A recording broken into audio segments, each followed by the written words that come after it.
বিস্ময়ে বাকরুদ্ধ হয়ে পড়ল তীব্র। প্রথম দফায় বাবার এত কোমল সুর কান দুটো মেনে নিতে পারেনি। চোখ মুখ থমকে বসে রইল কিছুক্ষণ। জামশেদ নিজেই বললেন, কোন দিকে ফ্ল্যাট দেখব জানিও। এখন যেখানে আছো সেখানকার আশেপাশে নাকি তোমার কলেজের কাছাকাছি? বাবার প্রতি ভেতরটায় একরাশ ভালো লাগায় চেয়ে গেলেও তীব্রর শক্ত কণ্ঠ টলেনি। থমথমে ভঙ্গিতে জানালো, আমি নিজে বেছে নিতে চাই। বেশ তো, আমি তোমার অ্যাকাউন্টে টাকা পাঠিয়ে দিচ্ছি, তুমি কিনে নাও। তীব্র বলল, টাকাগুলি আমি আপনার থেকে এমনি এমনি নিতে চাই না ড্যাড। এই টাকা আপনি আমাকে ধার দিচ্ছেন। জামশেদ হোঁচট খেয়ে বললেন, মানে তোমার আমার মধ্যে আবার এসব ধার দেনা শব্দ আসছে কেন? আমি তো বললাম। ও কথা টেনে নেয়। আসছে তার কারণ আছে ড্যাড। এই ফ্ল্যাটটা আমার বিশেষ দরকার, যেটা আমার জীবনের বিশেষ কারোর জন্য নেব আমি। তাই এখানে আমার বাবার টাকা ক্ষমতা কোনো কিছুই আমি কাজে লাগাতে চাই না। ভদ্রলোকের মেজাজ চটে গেল। কার জন্য নেবে শুনি? তুমি তো আবার খুব ত্রাণকর্তা ভাবো নিজেকে। ওই উচ্ছন্ন যাওয়ার ছেলেগুলোকে কাউকে দেবে? তীব্র মুখের উপর বলল, সেসব তো আপনার জানার দরকার নেই। আপনি আমাকে টাকা লোন দিচ্ছেন, আমি সেটা শোধও করে দেব। তাহলে টাকা আমি কোথায় খরচ করব সেটা জেনে আপনার খুব একটা লাভ হবে না। জামশেদ বিদ্রুপ করে বললেন, তা কিভাবে দেবে শুনি? তোমার ওই বেতন দিয়ে মোটে ওই কটা টাকা পাও, তা দিয়ে একটা ফ্ল্যাটের টাকা পরিশোধ করবে ভাবছো? এতটা বোকা তো আমি ভাবিনি তীব্র। বয়স বাড়ার সাথে সাথে দেখছি বাচ্চামিটাও দিন দিন বাড়ছে তোমার।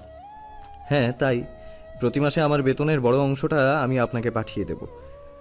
তাতে যদি কয়েকশো বছর লাগুক, তীব্র রেজা তালুকদার মরার আগের দিন হলেও আপনার পুরো টাকা শোধ দিয়ে দেবে। এ আবার কি কথা? আমি এখন রাখছি। পারলে এই সপ্তাহে আমার অ্যাকাউন্টে টাকাটা দিয়ে দেবেন।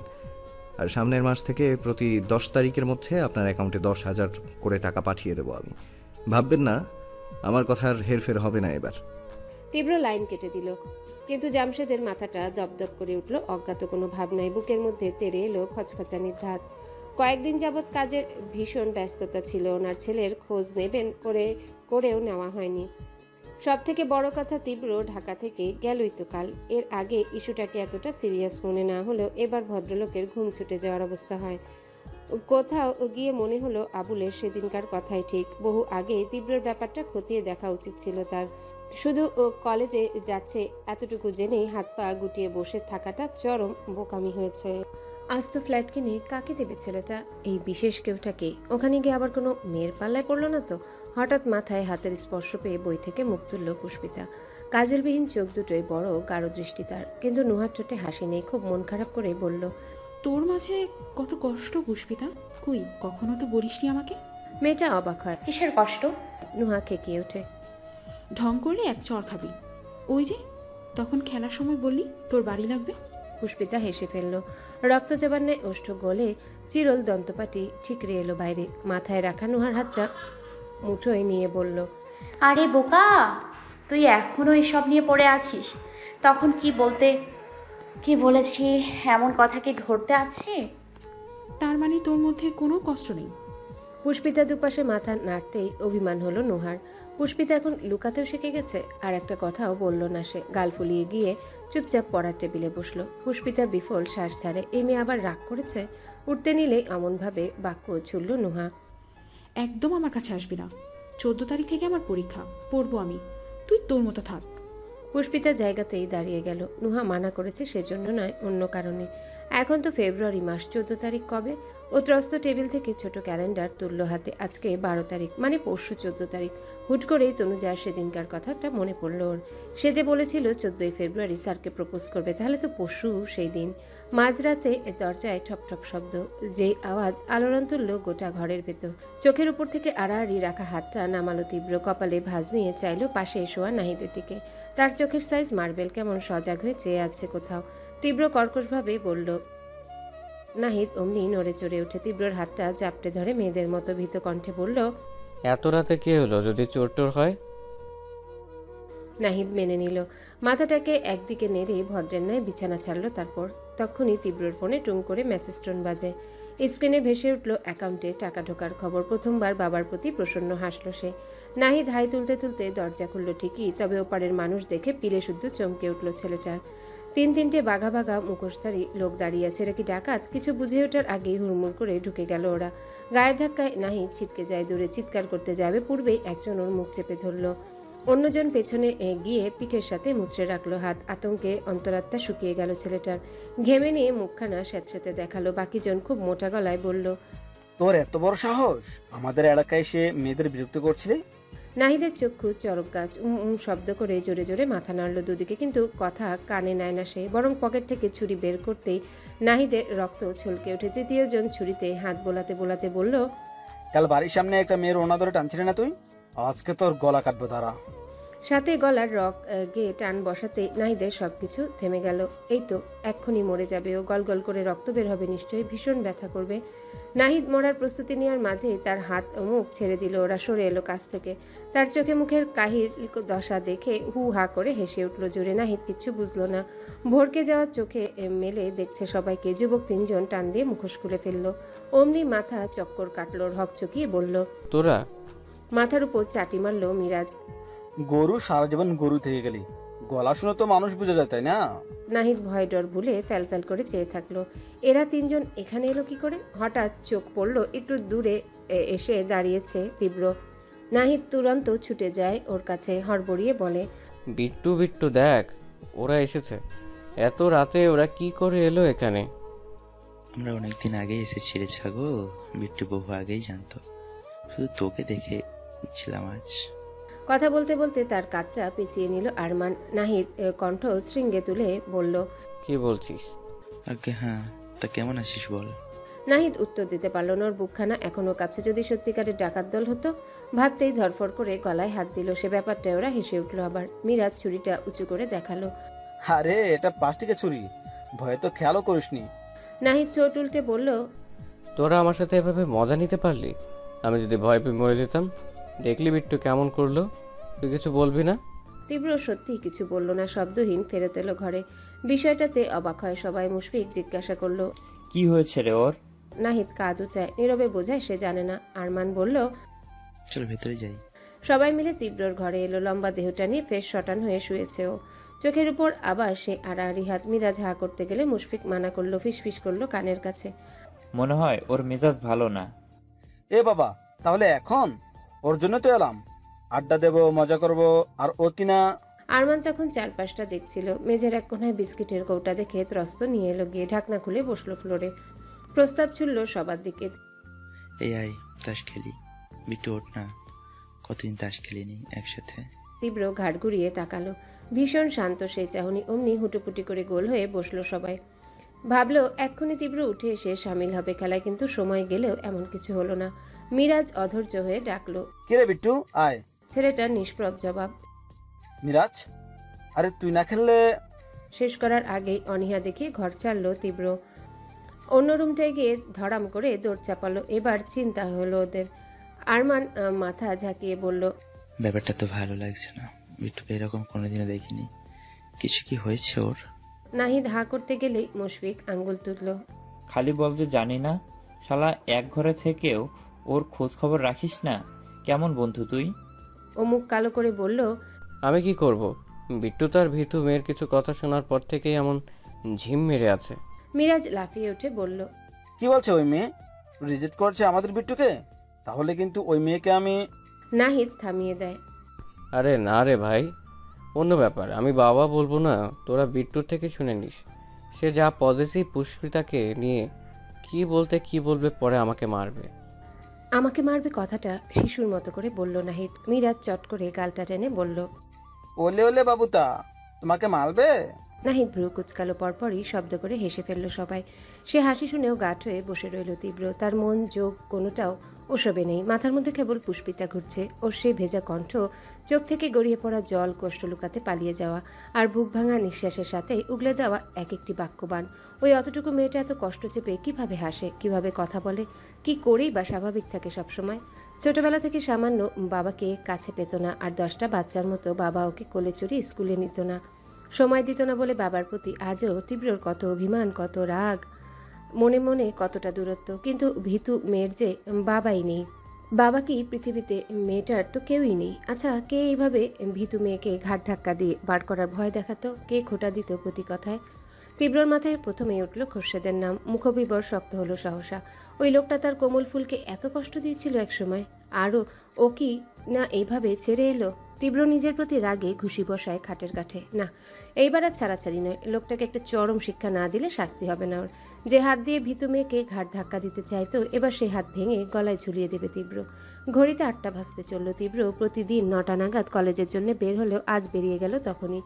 সে সময় ঘুমে বিভোর ছিল নাহিদ। সাথে রুমের চারিপাশে ছড়িয়ে ছিটিয়ে ঘুমিয়ে আছে মিরাজ, আরমান আর মুশফিক। সকালে সবকিছু যখন খুব শান্ত, ঠিক সেই সময় গেটের কাছে হাজির হলেন জামশেদ। গাড়ি দেহরক্ষী কিচ্ছু নিয়ে নয়, বরং একজন সাধারণ মানুষের মতো সিএনজি থেকে নামলেন তিনি। ভাড়া না দিয়ে বললেন, এখানেই থাকো, আমি আধা ঘন্টার মাথায় ফিরবো।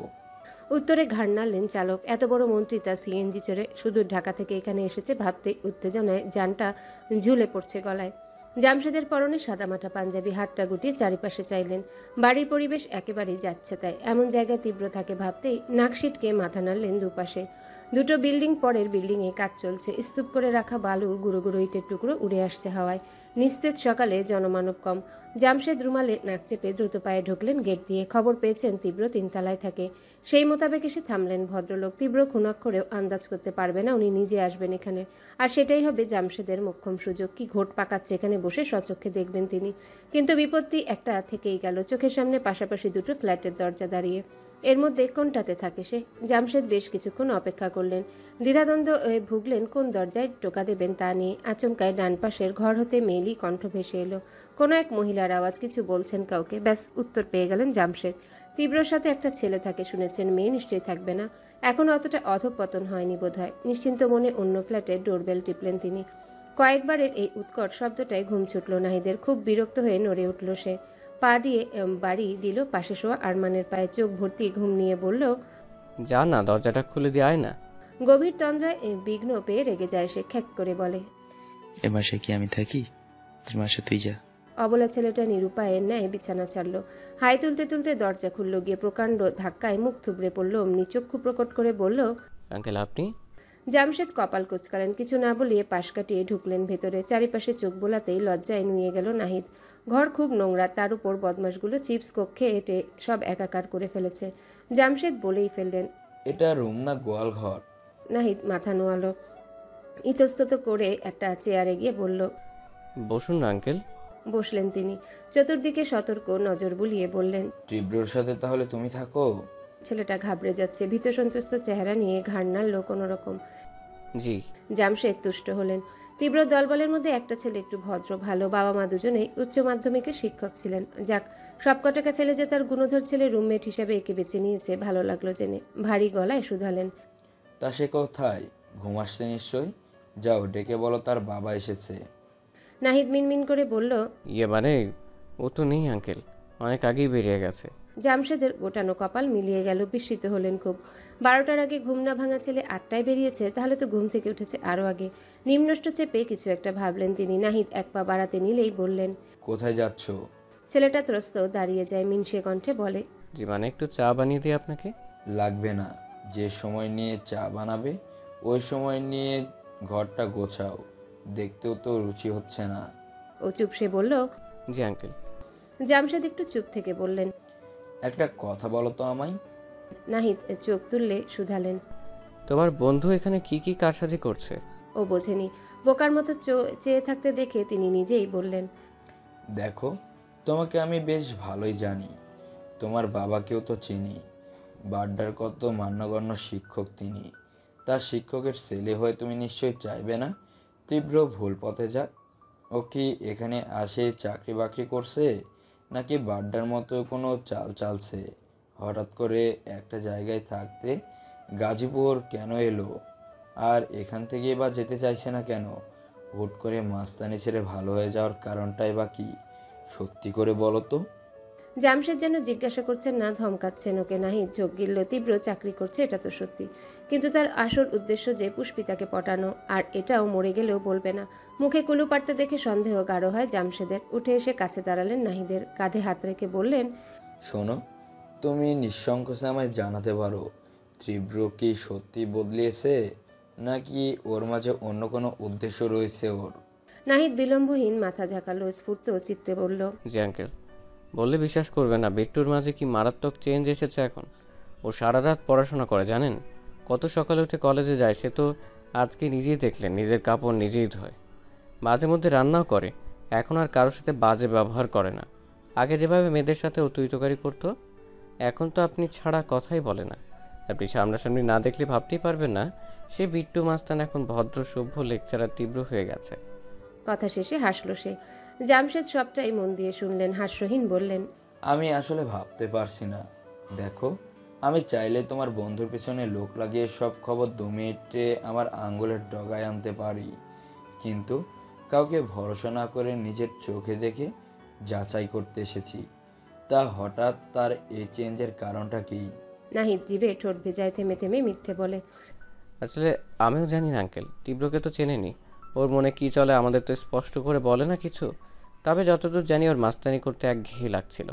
আবার আমি আন্টি দুজনেই তো অনেকদিন ধরে বোঝাচ্ছিলাম এসব ছেড়ে দিতে। সব মিলিয়ে হয়তো ওর মধ্যে বদল এসেছে। জামশেদের তীক্ষ্ণ চাহনি তাও পাল্টায় না। কেন যেন মনে হলো ছেলেটা সব সত্যি বলেনি, নির্ঘাত লুকাচ্ছে কিছু। চোখ মুখের উস্কুসে ভাব দেখে তো এমনই মনে হচ্ছে। না, এই ছেলের সাথে কথা বলে সময় নষ্ট করা ঠিক হবে না। একে নিশ্চয়ই তীব্র বুলি শিখিয়ে রেখেছে। একই সাথে থাকে, গাঢ় বন্ধুত্ব যখন, মুখে যে কিছু বলবে না জানা কথা। জামশেদ হাত ঘড়ি দেখলেন, একবার বললেন, ঠিক আছে, তুমি থাকো। সে কি, এভাবে খালি মুখে চলে যাবেন? এক কাপ চা অন্তত খাবেন না? না। নীরের জবাব দিয়ে যেতে পা বাড়ালেন জামশেদ। আবারও ফিরে বললেন, ও হ্যাঁ, আমি যে এখানে এসেছি তীব্রকে বলতে হবে না। নাহিদ মাথা নাড়ল। ঘরের বাইরে এলেন তিনি। জুতো পরা অবধি ছেলেটা দাঁড়িয়ে রইল দৌড় আগলে। কি হলো, দরজা আটকাও। জি। তৎপর নাহিদ দরজা আটকালেও ওই পাশের ফ্ল্যাটের দৌড় খুলে গেল। হন্তদন্ত পায়ে বাইরে এলো পুষ্পিতা। জামশেদ চোখ তুলে চাইলেন। মেয়েটা ব্যস্ত ভঙ্গিতে হাত ঘড়ি দেখছে। 9:30 ক্রস করেছে প্রায়। স্যার তো 9টায় যান। ইস, বড্ড দেরি হয়ে গেল। তনুজার ওই 14ই ফেব্রুয়ারি চক্করে তার সারা রাত ঘুম হয়নি। ভোর ভোর কখন ঘুমালো আর টেরই পায়নি কিছু। সজাগ হয়ে দেখলো 9টা বাজে। এত তাড়াহুড়ো করে কি ক্লাসে যাওয়া যায়? পুষ্পিতা জামশেদকে দেখেও তেমন দেখেনি। তীব্র বাসায় নেই সে জানে। স্যার কখনো দেরি করেন না, তাই জোরালো পায়ে সিঁড়ি বেয়ে নেমে গেল মেয়েটা। কিন্তু মনে খটকা লাগে জামশেদের। এক নাগারে পুষ্পিতা চলে যাওয়া দেখলেন তিনি। এত সুন্দরী মেয়ে ব্যাচেলার ছেলেদের পাশাপাশি থাকে। তার ছেলের রেকর্ড তো বাধাই করা। বাড্ডায় দলবল নিয়ে কি সাংঘাতিকভাবে মেয়েদের বিরক্ত করে বেড়াতো। বাকি কীর্তিকলাপগুলো তো বাদই থাকলো। প্রায় নতুন নতুন ক্ষতিপূরণ দিতে হতো ওনাকে। সেখানে এই মেয়ে। জামশেদের কেন যেন সন্দেহ হয়। নুহাদের দরজাটা তখনও খোলা। কি মনে করে সেদিকটায় এগোলেন তিনি। মাথা নামিয়ে ভেতরে উকি দেওয়ার চেষ্টা করতে সামনে পড়ল নুহা। মেয়েটা বের হচ্ছিল তখন। দুজনাই মুখোমুখি থমকালো। জামশেদ থতমত খেলেন। এভাবে মেয়েদের ঘরে উকি দেয়া একেবারেই নিন্দনীয় কাজ। ব্যাপারটা ওনার ইমেজের সাথেও যায় না। সাফাই দিতে বললেন, সরি, আসলে আমি দেখছিলাম এ বাড়িতে কে কে থাকো, কিছু মনে করো না। নুহার সাড়া এলো না। কথাবার্তা ছাড়া একই রকম হাঁ করে রইল। জামশেদ খুব মুশকিলে পড়লেন। এবার সঠিক উত্তর ভেবে পেলেন না। কেন যে দেখতে এলেন, কি দরকার ছিল এত তদন্তের? কি নাকি ভেবে বসে এখন। নিজেই বললেন, আসলে আমার ছেলের আশেপাশের ফ্ল্যাটে থাকো তো, তাই দেখছিলাম ওর পাশাপাশি কারা থাকে আর কি। নুহার কানে ওসব গেল কিনা কে জানে। খুব আশ্চর্য হয়ে বলল, আপনি স্বরাষ্ট্রমন্ত্রী জামশেদ তালুকদার না? ভদ্রলোক কিছুটা স্বস্তি পেলেন এবার। যাক, ওনাকে চেনে মেয়েটা, ভুল বোঝার কথা নয়। মৃদু হেসে বললেন, হ্যাঁ। নুহা ফের কিছু বলতেই যাচ্ছিল, থেমে গেল হঠাৎ। সতর্ক চক্ষু তাক করে বলল, আপনার ছেলে এই পাশের ফ্ল্যাটে থাকে মানে? এখানে তো তীব্র। এইটুকুতেই ভদ্রলোক কথা টেনে বললেন, হ্যাঁ, তীব্রই আমার ছেলে। নুহা হোঁচট খায়। প্রখর বিভ্রান্তিতে লুটিয়ে পড়ে। সব কেমন এলোমেলোভাবে মাথার উপর দিয়ে যাচ্ছে। ধরফর করে বলল, কি বলছেন? আমি যে শুনেছি আপনার ছেলের নাম বিট্টু। জামশেদ নির্দ্বিধায় বলে দিলেন, তীব্র ডাকনামিত বিট্টু। ঘড়িতে 11:20। এখনও কলেজ পৌঁছায়নি তীব্র। যথারীতি তার ক্লাসের সময় প্রথম দুটো পিরিয়ড পরেই থাকে। ছেলেটির চমৎকার বাচনভঙ্গি আর অনবদ্য উপস্থাপনের কারণে শিক্ষার্থীরা মুখিয়ে রয় ক্লাস করার জন্য। সাথে দর্শনে এগিয়ে থাকা ফার্স্ট ক্লাস চেহারা তার। এই তালিকায় বরাবরের মতো এগিয়ে আছে মেয়েরা। তীব্রর কথা বলা, ফর্সা শক্ত হাত দিয়ে সাদা বোর্ডে লেখালেখি করা, কিংবা বাইসেপসে ফুলে থাকা বাহু তুলে মাঝে মধ্যে আঙ্গুল বোলানো সোনালি চুলে, এই সব কিছুই যেন মুগ্ধতায় বিন্যস্ত হওয়ার ব্যাপার। এমন দেখতে শুনতে চোখ ধাঁধানো পুরুষ কি আর গোটা গাজীপুরে আছে? অথচ আজ এতটা সময় শেষেও তীব্র দেখা পাওয়া যায়নি। সবার প্রচণ্ড মন খারাপে নিয়ে ততোধিক বেশি আহত হলো পুষ্পিতা। সারা ক্লাস শুকনো চেহারায় বেঞ্চে বসে থাকে মেয়েটা। তনুজার উসখুস দেখে ক্ষণে ক্ষণে আকাশ ছয় সেসব। কেন যে তীব্রর প্রেমে পড়তে গেল?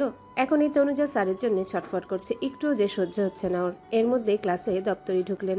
খোশ গল্পে মেতে থাকা সবার উদ্দেশ্যে ঘোষণা দিলেন, এই শোনো, কেউ যেও না, তীব্র স্যার ওনার ক্লাস ছুটির আগে নেবেন।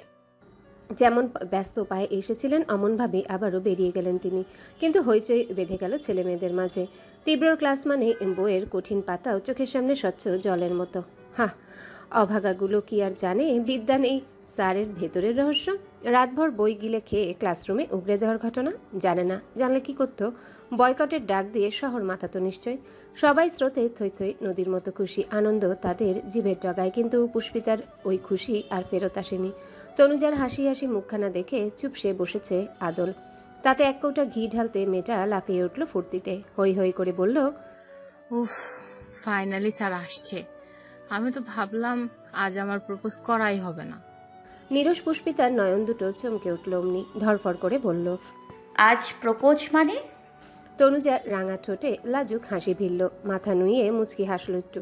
কণ্ঠ চেপে বলল, আমি আজ স্যারকে আমার মনের কথা জানিয়ে দেব।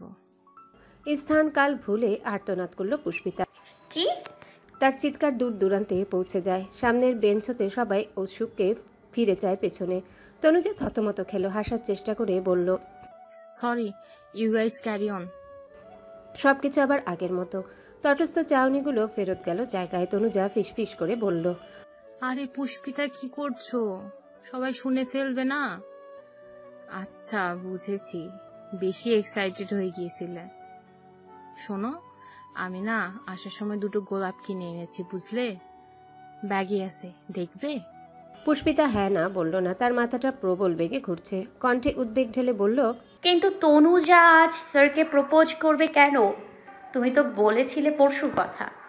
তনুজা ফুল বের করতেই যাচ্ছিল, থেমে অবাক চোখে চাইল ওর দিকে। ও মা, ওই কথাটা তোমার মনে আছে? আশ্চর্যের ব্যাপার। মেয়েটা মিয়ে এলো না, থতমত খেলো না, বরং দ্বিগুণ উদ্বিগ্ন হয়ে বলল, ওসব ছাড়ো, আগে বলো সত্যি আজ প্রপোজ করবে স্যারকে?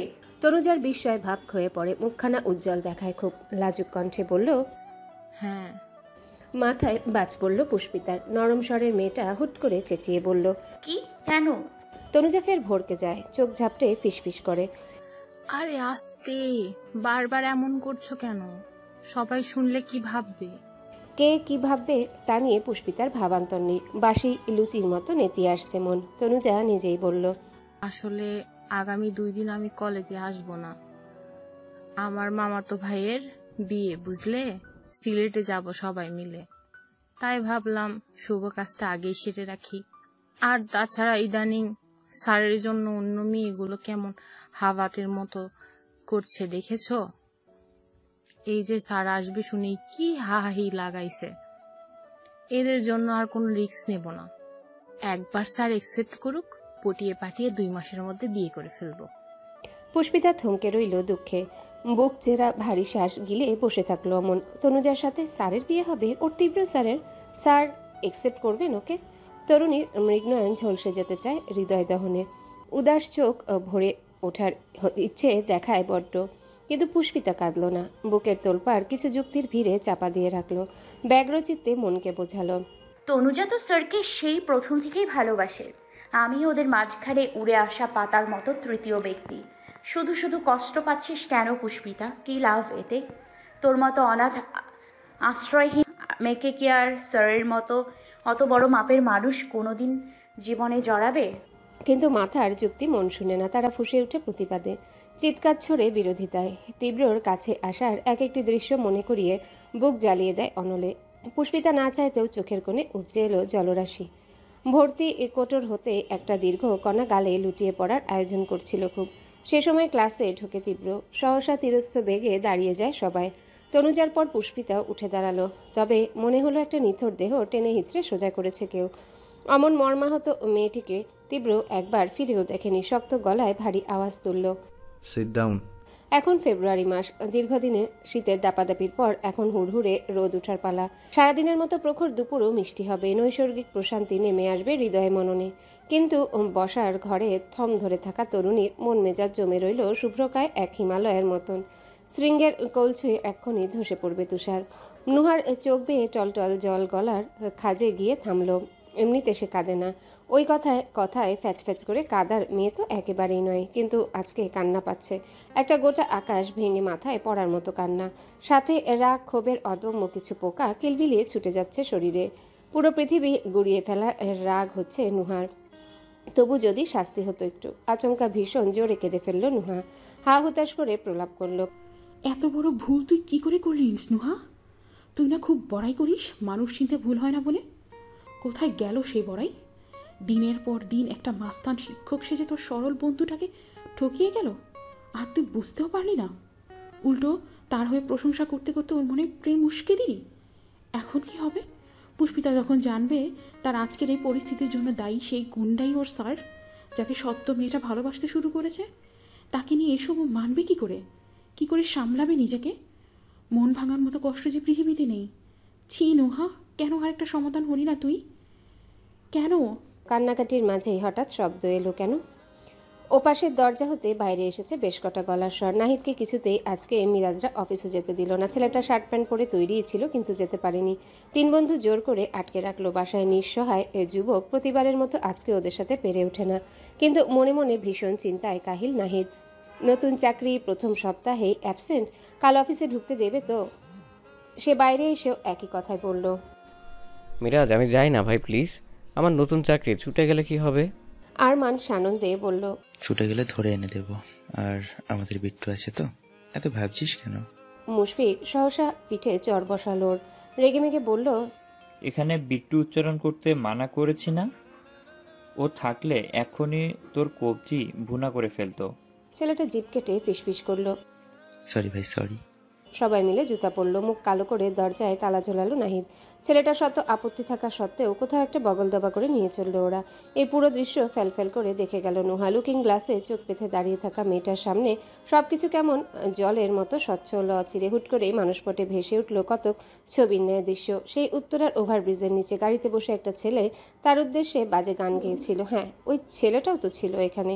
এরা সবাই ছিল, আর নাহিদ এই তো মানা করছিল বন্ধুদের, এজন্যই তবে ওকে শুরু থেকে এত চেনা চেনা লেগেছিল নুহার। এরা সবাই তবে ওই বিট্টু মাস্তানের বন্ধু, এরাই ওর সাথে মিলে গুন্ডামি করে বেড়াতো। আর নাহিদ, সেও তাহলে ভালো মানুষের ভান করেছে এতদিন। এই যে এত বোকা অবুঝ সেজে থাকা, এই সব কিছুই নাটক। এত নিখুঁত অভিনয় কেউ করতে পারে? পুষ্পিতার সাথে কি আমি নিজেও ঠকে যাইনি? নিজেকেই প্রশ্ন করলো নুহা। উত্তর আসে না, তবে বুকের কোথাও চিনচিনে ব্যথা হয়। নাহিদের সাথে কাটানো সময়গুলো ভেবে বেড়ে আসে তা। ও কি আসলেই এতটা বোকা? সরল ভাবা একটা ছেলে ভেতরে ভেতরে মাস্তান। ছি! পরপরই মেয়েটা মুখ শক্ত করলো। এভাবে কাঁদে দুর্বলরা, ও তো দুর্বল নয়। বিট্টু মাস্তানের এই দুর্দান্ত অভিনয়ের আসল উদ্দেশ্য জেনেই ছাড়বে। কেন, কিসের জন্য একটা অনাথ মেয়ের আবেগ নিয়ে খেললো সে? জানতে তো হবে। ভাবলো দাঁত পিষে। যা হবার হবে। মাস্তান যত ভয়ানকই হোক, এই পরিস্থিতির জন্য যে দায়ী তার মুখোমুখি আমি হবই আজ। ক্লাস শেষ হতেই এর রকেট বেগে বেরিয়ে গেছে তীব্র। অন্ধকার চোখ মুখ নিয়ে চেয়ে থাকা এক রূপসীকে খেয়াল অবধি করেনি। ঠিক তারপর পরই ছুটির ঘন্টা বাজলো। হুড়মুড় করে একে একে বেরিয়ে গেল সবাই। পুষ্পিতা নিষ্প্রভ চিত্তে উঠে দাঁড়ায়। এখন ক্লাসে না থেকে যদি একা থাকতো, ঠিকই বুক ভাসাতো কেঁদে। এই যে কণ্ঠনালীতে কুণ্ডলীর মতো কিছু একটা ঘুরছে, এটাকে কি বলে? সাথে অলিন্দগুলোই শুরু হওয়া যে দম বন্ধ ব্যথা, এই ব্যথা পুষ্পিতা কাকে দেখাবে? চোখের কোণে সদ্য ডোবা জল, এটাই বা কি করে লুকাবে? এতটা ভারী তো বুকে পাথর রাখলেও লাগে না। আকাশের গায়ে যখন কালো মেঘ ঘোরে, পশলা ধরা বৃষ্টি না নামা অবধি শান্তি আসে না। পুষ্পিতারও তেমন কাদা প্রয়োজন। জীবনে প্রথম ভালোবেসে না পেলে কতটা কাঁদতে হয়, কত দিনই বা কাঁদতে হয়, হয়তো সারা জীবন। পুষ্পিতা চিবুক গলায় ঠেকিয়ে ক্লাস ছাড়তে যাচ্ছিল। হুট করে কোনোই টেনে ধরল তনুজা। থামলো, ছোট্ট ঢোক গিলে ফিরল পিছনে। কোথায় যাচ্ছ? পুষ্পিতার মিহি উত্তর, আজ একটু দেরি করে গেলে হতো না? সে কিছু বলল না। তনুজা নিজে নিজেই বলল, আসলে স্যারকে এখন কথাটা বলবো তো, নার্ভাস লাগছে খুব। তুমি থাকলে ভালো হতো। আমিও তো তোমায় ছাড়া কারোর সাথে তেমন মিশি না। জীবনে প্রথম ভয়ানক রাগ হলো পুষ্পিতার। মাথার চুলে কেরোসিন ঢেলে আগুন ধরানোর মতো রাগ। তোর প্রপোজ করতে হয়, তুই কর না ভাই।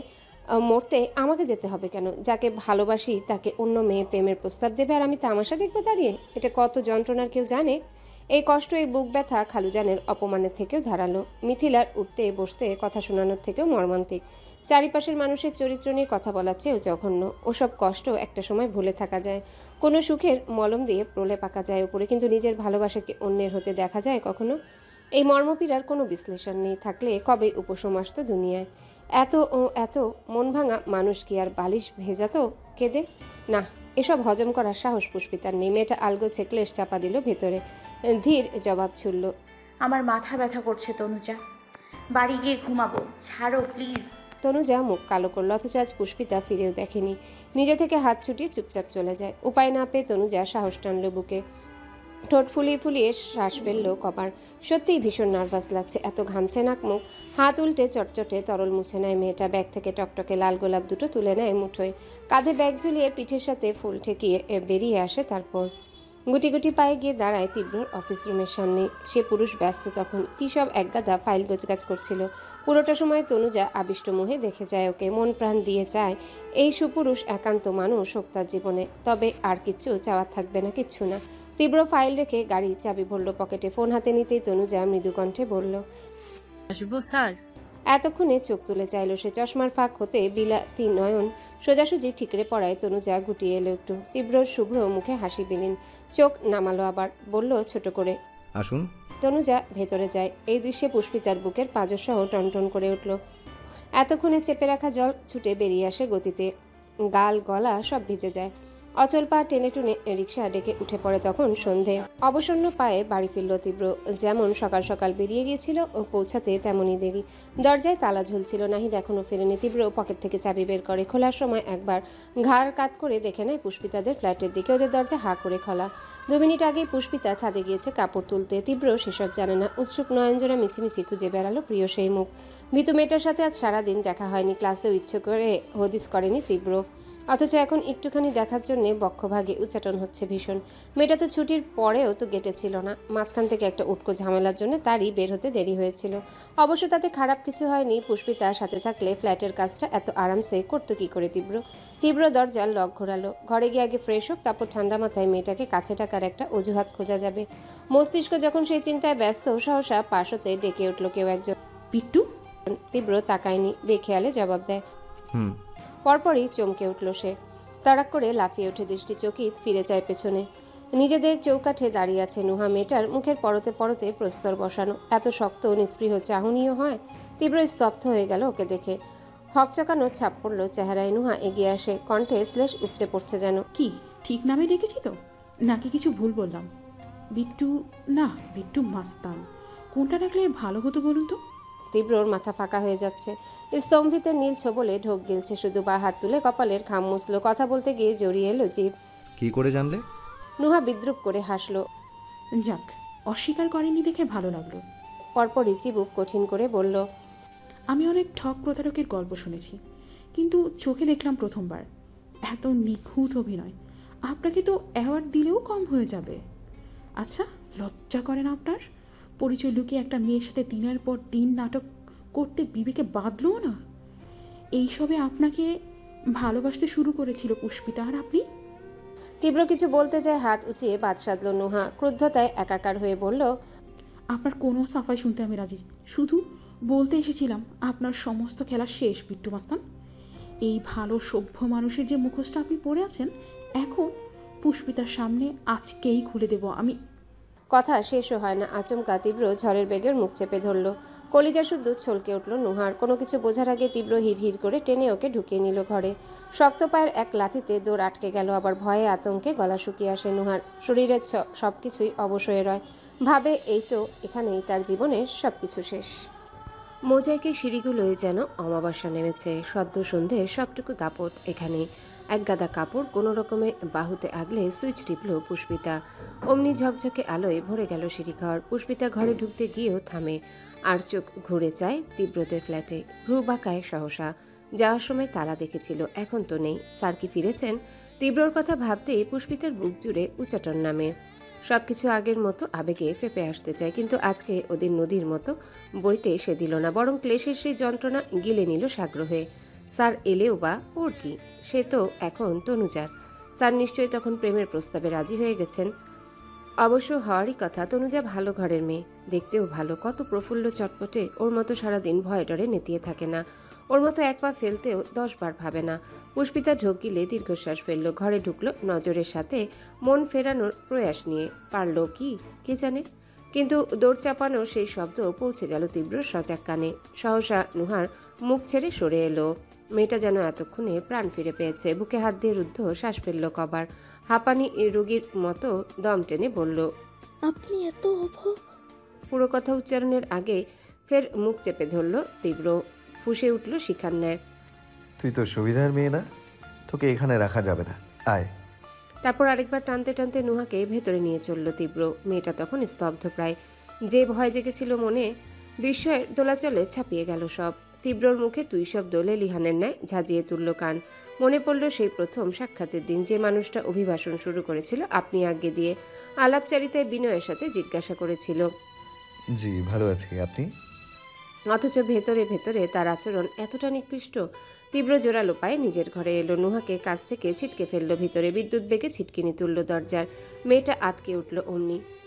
দরজা আটকালেন কেন? কি মতলব আপনার? দেখুন, বাড়াবাড়ি করলে কিন্তু আমি সবাইকে সব।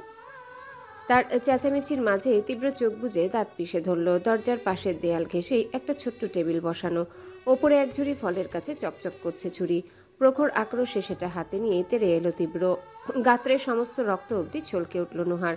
মুখ খোলার আগে তীব্র পা সারের ন্যায় নিকটে আসে, শক্ত মুঠোয় গলা টিপে দেয়ালে মিশিয়ে নেয়। নুহার মুখ চোখ ফ্যাকাশে, ছুরির ধারালো ডগা কণ্ঠনালী বরাবর তাক করেছে তীব্র।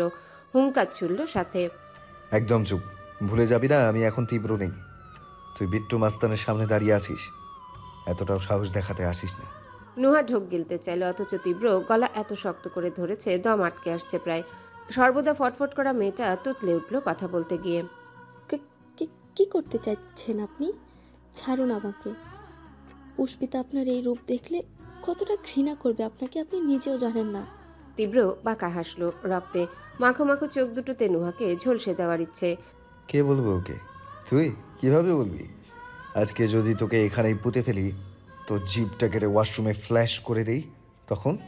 আনন্দ চিত্তে ভ্রু উঁচায় সে। আতঙ্কে নুহার বুকটা ধক করে উঠল। পিঠের হাড় চুইয়ে নেমে চলল উষ্ণ ঘামের ধারা। কপালের দরদর করা নদী রেখার মতো ঘাড় অব্দি আসে। শঙ্কায় শরীর চূর্ণ হলেও নুহা ধরা দিতে চাইল না। অটল কণ্ঠে থেমে থেমে বলল, আপনার কোনো হুমকিতেই আমি ভয় পাচ্ছি না।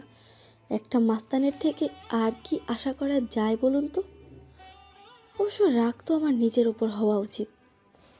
এতগুলো দিন ধরে আপনি ওই অনাথ মেয়েটাকে ঠকিয়ে গেলেন, অথচ আমি কিনা আপনার সম্পর্কে ভালো করে না জেনে শুনে ওকে এসবের জন্য এগিয়ে দিয়েছিলাম। ছি, আপনার মতো নোংরা জঘন্য মানুষ তো। তীব্র চেঁচিয়ে উঠল মাঝপথে, হ্যাঁ তাই, আমি জঘন্য, আমি নোংরা, আমি ঠকিয়েছি তো। আচ্ছা, যা করেছি বেশ করেছি। নুহা হতবাক হয়ে বলল, বেশ করেছেন? তীব্র ছেড়ে দিল ওকে, প্রতাপ সমেত বলল, ইয়েস, বেশ করেছি। বিট্টু মাস্তানকে চিনিস তুই? জানিস সে কেমন? এই মাস্তানটা একসময় যা করত সব নিজের আনন্দের জন্য, আর এখন সে ভালোবাসার জন্য করছে। তাতে অন্যায়ের কি আছে? Everything is fair in love and war. বলতে বলতে ডানার মতো দুহাত মেলে দেয় সে। নুহা তুচ্ছ হাসলো। আপনি বলছেন ভালোবাসার কথা? ভালোবাসায় কি আপনি বোঝেন? তীব্র তুরন্ত ছুরি ধরতেই ও ফের ঠেকে গেল দেয়ালে। তীব্র এবার থামল না। শানে জলজল করা ছুরি নুহার গালে বুলিয়ে পড়ল। জীবনে অনেক পাপ করেছি, কিন্তু এখনো কোনো মানুষ খুন করিনি। তুই আমার এই রেকর্ড ভাঙতে চাইছিস, তাই না? একটা কথা পরিষ্কার শুনে রাখ নুহা, যা হচ্ছে সেসব আমার আর আমার ভীতু মেয়ের ব্যাপার। এর মাঝে যে আসবে তার প্রতি বিট্টু মাস্তান সদয় হবে না, কিন্তু তাকে এক কোপে আমি টুকরো টুকরো করে ফেলবো। এতে বিন্দুমাত্র হাত কাঁপবে না আমার। রক্তশূন্য চেহারায় ফ্যালফ্যাল করে চেয়ে রইল নুহা। মুখে টু শব্দ নেই, অথচ তীব্র চিৎকার করে উঠল, তুই আমাকে দোষ দিচ্ছিস? আমার দোষ? আর তোর বন্ধুর তার কোনো দোষ নেই? এসব কার জন্য হয়েছে? ওর জন্যই তো। ওকে ওই সময় বাড়ির পেছনে আসতে কে বলেছিল? ও না এলে শাফিন ওকে তুলে নিয়ে যেত। ওকে তুলে না নিলে আমি ওকে দেখতাম। নুহার মনে হলো কোনো দাপুটে মাস্তান নয়, সে এক শিশুর যুক্তি শুনছে। তীব্র উন্মাদের ন্যায় বলে যায়, ওর মাঝে কি আছে? হ্যাঁ, ও কি বিশ্ব সুন্দরী? পৃথিবীতে ওর একার চোখ সুন্দর? ভয় পেলে ওর একার ঠোঁট কাঁপে? কাঁদলে ওর একার নাক লাল হয়? হয় না। তাহলে আমার কেন ওকে ভালো লেগেছিল? এর জন্য কে দায়ী? আমি না, ও দায়ী। ওই পুষ্পিতা দায়ী। ওইটুকু মেয়ে আমার মতো একটা মাস্তানকে টেনে এনেছে গাজীপুরে। কি করিনি আমি ওর জন্য? প্রথমবার শার্টের সব কটা বোতাম লাগিয়েছি।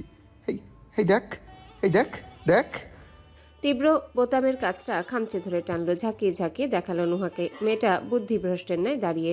সে হড়বড়িয়ে বলে, আমার এত বছরের মাস্তানি, আমার ডেরা, আমার বন্ধুদের, আমার দলবল, আমার মা সব ছেড়ে আমি এখানে এসে উঠেছি।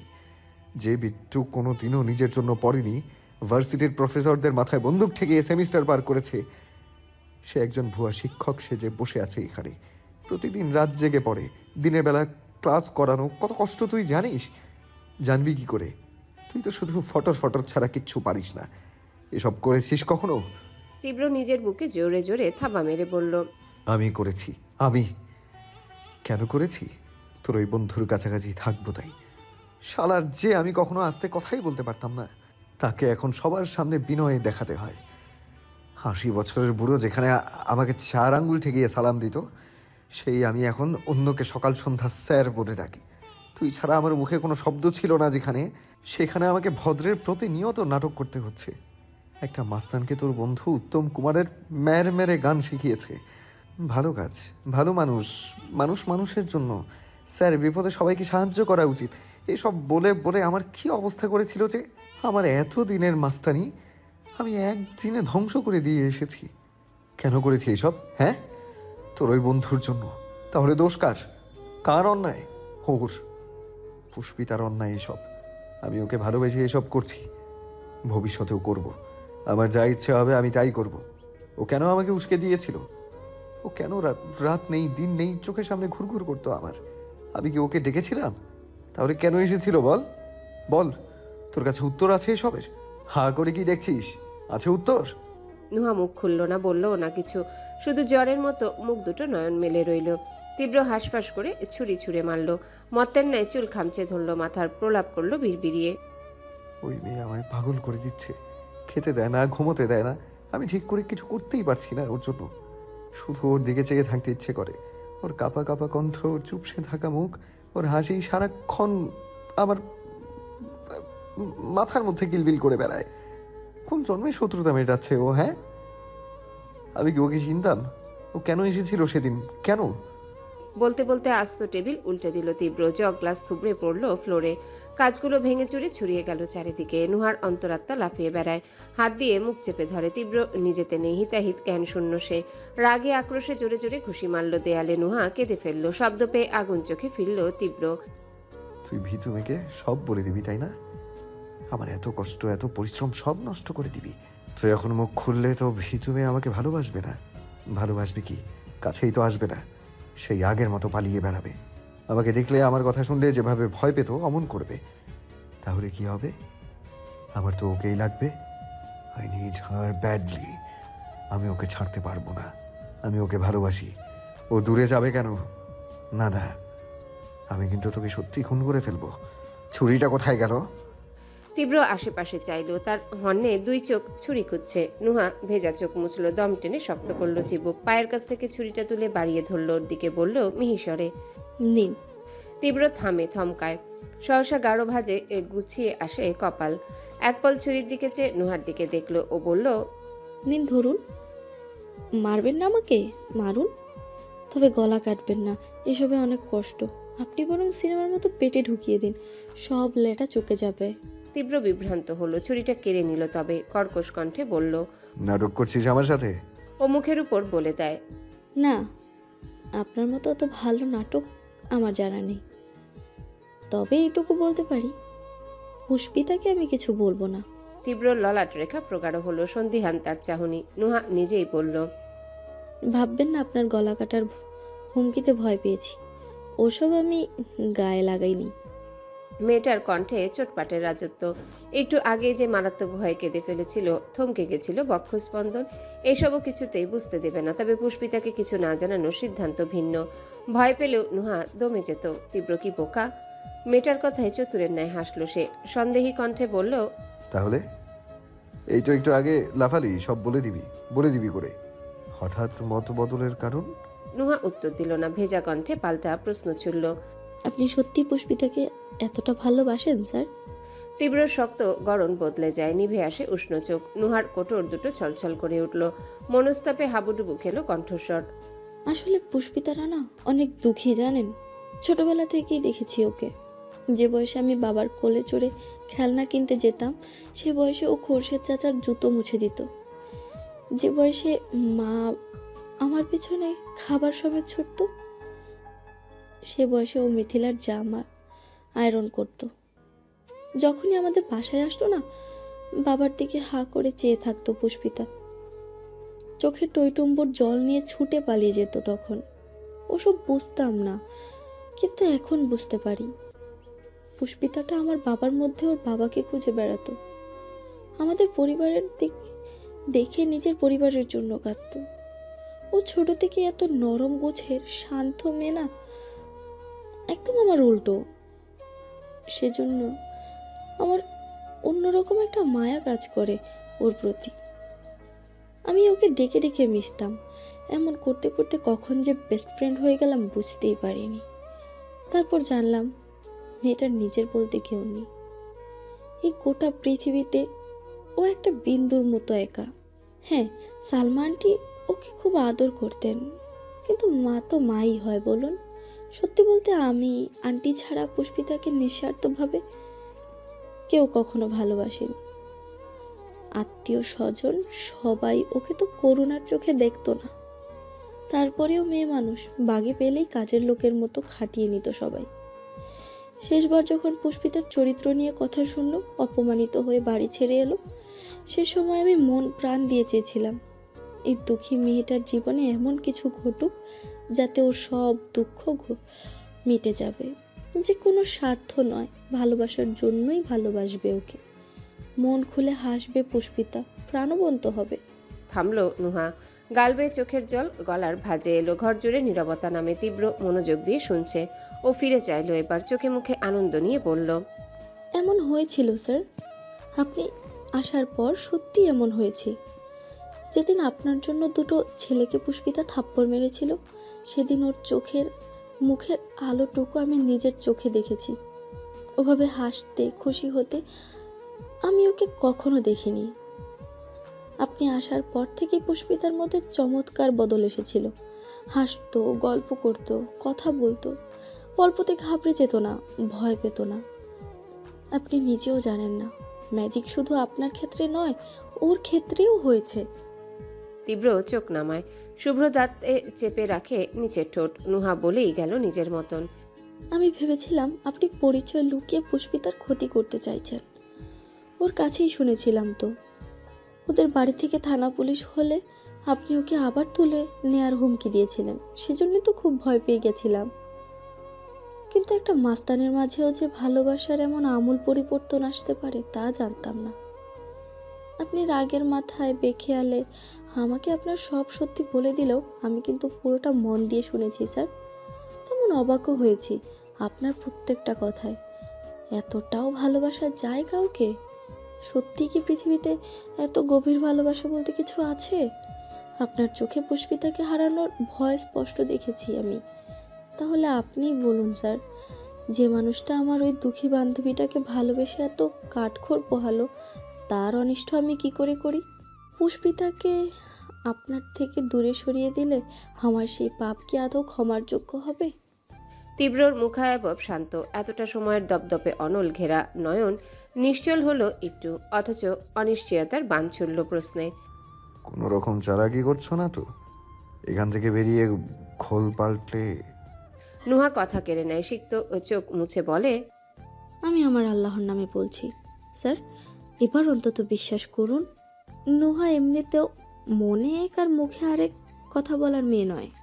এতক্ষণে স্বস্তির শ্বাস ফেলল তীব্র। নুহা এগিয়ে আসে, তেজের জোয়ার ভর্তি বরাবরের সেই কণ্ঠস্বর আজ বদলে যায় অনুরোধে। আপনার ভালোবাসা নিয়ে আমার কোনো সন্দেহ হচ্ছে না, বরং মনে হচ্ছে আপনার মতো করে পুষ্পিতাটাকে কেউ ভালোবাসতে পারবে না। তাই শুধু একটা জিনিস চাইবো স্যার, যে মেয়েটা ছোট থেকে এত অবহেলা অনাদরে বড় হয়েছে, তার জীবনে আপনি সুখ হয়েই থাকবেন। কখনো একটুও দুঃখ দেবেন না ওকে, প্লিজ স্যার। একবার যখন ওর হাতটা ধরার কথা ভেবেই নিয়েছেন, যাই কিছু হোক ছেড়ে দিবেন না যেন। তীব্র মুখে কিছু বলল না, হয়তো বলতে পারল না, চেয়ে রইল অমন। অথচ মনের মধ্যিখানটা চিৎকার করলো সাথে সাথে, ভীতু মেয়েকে ছাড়বো আমি? যাকে আমি নিঃশ্বাসের মতো ভালোবাসি তাকে ছাড়লে আমার কি হবে? পুষ্পিতা কাপড় ভাঁজ করলো, ঘরের জানালা লাগিয়ে পর্দা ছড়িয়ে দিল, চা বসালো রান্নাঘরে এসে, চুল আঁচড়ে হাত খোপা করলো। এতগুলো কাজ শেষ, অথচ নুহার কোনো খবর নেই। এতক্ষণ সে ভেবেছিল হয়তো মায়ের ঘরে আছে, কাল থেকে তো নুহার পরীক্ষা শুরু। কিন্তু ওই ঘরে উকি দিয়ে যখন দেখলো কেউ নেই, তখন চিন্তায় পড়ে গেল পুষ্পিতা। দরজাও ঠা করে খোলা ছিল, নুহা বাড়িতে নেই, ওয়াশরুম বারান্দা সব খালি। গেল কোথায় তাহলে? নুহার মুঠোফোনটা চার্জে বসানো দেখে ভেতর ভেতর আরো ঘাবড়ে গেল মেয়েটা। এইবার অপেক্ষায় আর বসে থাকা যায় না। পুষ্পিতা তড়িৎ ঘরের বাইরে এলো। ছাদে তো থাকাকালীন নুহা আসেনি, নিচে নামলো না তো। পুষ্পিতা দরজার হুক বাইরে থেকে আটকায়, গায়ের ওড়না মাথায় পেঁচিয়ে নামতে যাবে নিচে, আচমকা তীব্রদের ফ্ল্যাটের দরজা খুললো। শব্দ শুনে থামলো। মনের কোণে উকি দেওয়া আশা স্যার বের হচ্ছেন। মানুষটাকে দেখার ইচ্ছেতে চকিতে ফিরল ওদিক, কিন্তু তীব্র নয়, বেরিয়ে এসেছে নুহা। পুষ্পিতা চমকে গেল, খুব অবাক হয়ে বলল, তুই এতক্ষণ এখানে ছিলি? নুহা এতটাই অন্যমনস্ক ছিল, হঠাৎ কথায় লাফিয়ে পিছিয়ে গেল এক পা, বুকে হাত চেপে চোখ বড় করে চাইল ওর দিকে। পুষ্পিতা আরো বিভ্রান্ত হয়, এগিয়ে আসে দ্রুত, কিছু বলতে মুখ খুলবে, আচমকায় চোখ পড়ল ভেতরে। নুহার পেছনে দাঁড়িয়ে আছে তীব্র, হাত দিয়ে খুব জোরে জোরে অগোছালো চুল ঠেলছে উপরে। তার চোখ মুখ ঠিক নেই, অবিন্যস্ত চেহারায় কিসের একটা ভয়। এইরকম ভীতি নুহার মুখেও। ভীত সন্ত্রস্ত চোখে একে অপরকে দেখছে তারা। এই শূন্য ঘরটার মধ্যে এতক্ষণ ওরা দুজন ছিল। গোটা তিনতলাতে পুষ্পিতা ছাড়া আর একটা কাকপক্ষীও নেই। এখন তাদের এইভাবে দেখে মেয়েটা যদি ভুল বুঝে, তীব্রর বুক কাঁপছে। ভীতু মেয়ে, ওর চরিত্র খারাপ ভাববে না তো? ও যে নুহাকে ছুতেও চায়নি, অতিরিক্ত ভয় টেনশন থেকে কি করে ফেলেছে নিজেও জানে না। কিন্তু যাই হোক, খারাপভাবে তো স্পর্শ করেনি। এই পৃথিবীতে তার চোখ দুটো বেহায়া হতে চায় শুধু পুষ্পিতাকে দেখতে, হাত দুটো অশ্লীল হতে চায় শুধু পুষ্পিতাকে ছুতে। ভীতু মেয়ে কি বুঝবে এসব? পুষ্পিতার নয়নজোড়া তীব্রর উপর আটকে। সন্দেহ তো দূর, মেয়েটার মাথায় এসব এলোও না। শুধু দৃষ্টিদয় লেপ্টে রইল তিক্ত কিছু বিষাদ। কল্পে জোর গল্প সাজালো অনাকাঙ্ক্ষিত কতক দৃশ্য নিয়ে। তখন তনুজা স্যারের অফিস রুমে ঢুকেছিল, তারপর ফুল বাড়িয়ে দিয়ে কি বলেছিল, স্যার আমি আপনাকে ভালোবাসি। আর স্যার নিশ্চয়ই বড় আনন্দ সমেত হাতে নিয়েছে ওসব। নেবেই তো, না নেওয়ার কোনো কারণ আছে কি? আচ্ছা, কাল থেকে কলেজে গেলে কি দেখবে পুষ্পিতা? স্যার তনুজার চোখাচোখি, চাহনিতে প্রেম লেনদেন, এসব দেখেও বেঁচে থাকতে পারবে? প্রতিটা মুহূর্তই ভেতর ভেতর মরে যাবে না? পুষ্পিতার হরিণী আঁখি গুমড়ে উঠল ব্যথায়, কিন্তু সেই ব্যথা নুহার ভয়ের কাছে ধরা পড়ল না। সে মিনসে কণ্ঠে শুধালো, তুই এখানে? পুষ্পিতা যেন হুঁশে এলো, নড়ে উঠল একটু, চোখ সরিয়ে মৃদু গলায় জানালো, তোকে পাচ্ছিলাম না ঘরে, তাই খুঁজতে এসেছিলাম। চা বসিয়ে এসেছি, আয়। পুষ্পিতার কথায় কণ্ঠে সন্দেহের আজমাত্র নেই। এতক্ষণে গলায় আটকে থাকা বন্দি শ্বাস ফেলল নুহা। তীব্রকে ঘুরে দেখলো একবার, ঠোঁট দুটোতে বিজয়ী হাসির স্রোত নিয়ে বোঝালো, দেখলেন আমার সরল বান্ধবীটাকে? তারপর মুচকি হেসে বলল, আচ্ছা যাচ্ছি। পুষ্পিতার পাশ কাটিয়ে ঘরের ভেতর ঢুকে গেল নুহা। তীব্র তখনও চৌকাঠেই দাঁড়িয়ে। পুষ্পিতা তাকে এড়িয়ে যেতে চায়। অন্যের ব্যক্তিগত পুরুষ নিয়ে এখন ভাবা অন্যায়। মন মুখ শক্ত করে মেয়েটা ঘুরে পা বাড়ালো যেতে, চট করে হাতটা টেনে ধরল তীব্র। পুষ্পিতা ভড়কে চাইল, বিস্মিত হয়ে বলল, জি। তীব্রর ভ্রু শিথিল, জিজ্ঞাসা করলো, তুমি কোথায় যাচ্ছ? পুষ্পিতা একবার হাতটা দেখলো নিজের, যেখানে তীব্র ধরেছে, তারপর আর চোখে চাইল নুহার দিকে। সেও দোরগোড়ায় দাঁড়িয়ে। সে তীব্র এতদিন যতটুকু ঘনিষ্ঠ হয়েছে সব ওকে একা পেয়ে নুহার সামনে আজই প্রথম। পুষ্পিতা এত অপ্রস্তুত হয়ে পড়ল, নুহা কি ভাববে? অথচ মেয়েটা মিটিমিটি হেসে ঢুকে গেল বাসায়। তীব্র তখনই বলল, এদিক ওদিক কি দেখছো? আমার দিকে তাকাও। পুষ্পিতা তীরস্থ হয়ে চাইল, ফের বলল, জি। তীব্র চ সূচক শব্দ করে বলল, ওহ প্লিজ, এই জি ছাড়া আর যা ইচ্ছে বলো। পুষ্পিতা মাথা নোয়ালো, নিষ্পাপের ন্যায় শুধালো, কি শুনতে চান?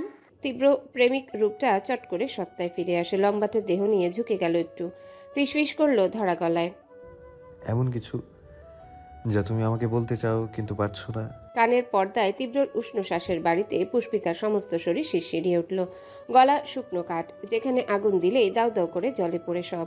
সেই স্যার আবার কাছে আসছেন। নিভু নিভু দৃষ্টিটা তুলতে চেয়েও নামিয়ে আনলো সে। উত্তরের বদলে টিপে ধরল পুরন্ত দুটো ঠোঁট। এক পশলা বিষাদ ঘেরা মনটা বলল, সেসব আর কোনোদিনও বলা হবে না স্যার। ভাগ্য যে এর আগেই আপনাকে অন্যের করে দিয়েছে। পূর্ণিমার চাঁদের চেয়েও সুন্দর অথচ অমানিসায় ঘনিয়ে থাকা মুখখানার দিকে একভাবে চেয়ে রইল তীব্র।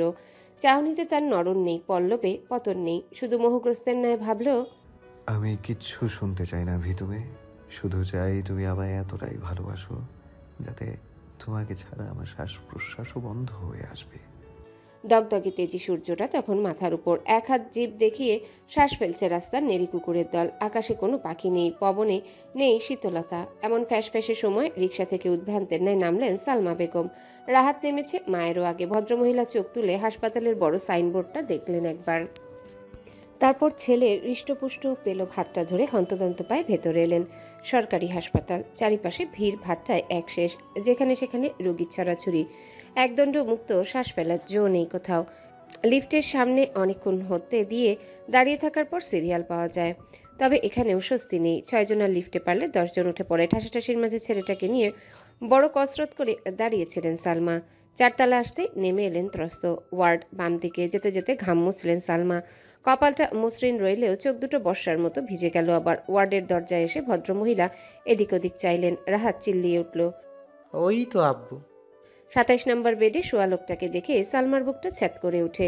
একরকম উড়ে গেলেন ওখানে। মাথা হাত পা শুদ্ধ ব্যান্ডেজে মোড়ানো খোরশেদ, জ্ঞান ফেরেনি। স্যালাইন চলছে লাগাতার। শক্ত সামর্থ্য মানুষটাকে প্রথমবার এমন করুণ দশায় দেখে সালমা নিতে পারলেন না।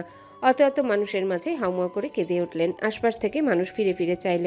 কেউ দেখলো অবাক হয়ে, কেউ তার ব্যথা বুঝে সুপ্ত একখানা দীর্ঘশ্বাস বুকে মিটিয়ে নিল।